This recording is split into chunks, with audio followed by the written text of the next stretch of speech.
ఇప్పుడు ఆడలేనమ్మంట మధ్యలో పడిందంట. వీళ్ళు ఆడలేరు, వీళ్ళకి గెలవరని తెలుసు కాబట్టి ఇటువంటి వ్యాఖ్యలు చేస్తున్నారు.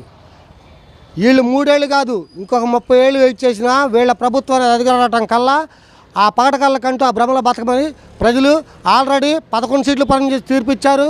నెక్స్ట్ రాబోయే 2029 ఎలక్షన్లో దానికంటే ముందు జరగబోయే స్థానిక సంస్థల ఎలక్షన్లో కూడా వీళ్ళు చేసే సంస్కృతి వ్యాఖ్యలకి వీళ్ళు మాట్లాడి బయటకు వచ్చి వీధి రౌడీల్లాగా రప్ప గొడ్డలతో నరుకుతాం ఇటువంటి వ్యాఖ్యలు వాళ్ళ పార్టీ క్షేత్రస్థాయిలో ఉన్న కార్యకర్తల దగ్గర నుంచి అధిష్టానం వరకు కూడా అంటాళ్ళ అధినాయకుడు కూడా అవే మాటలు మాట్లాడాలంటే వీళ్ళ యొక్క చిత్తశుద్ధి ఎంత ఉందో, వీళ్ళ యొక్క ప్రజల యొక్క భవిష్యత్తుపై ప్రజలకి చేసే మంచి కార్యక్రమాలపై వీళ్ళకి ఎంత ఇది ఉందో ప్రజలందరూ చూస్తున్నారు.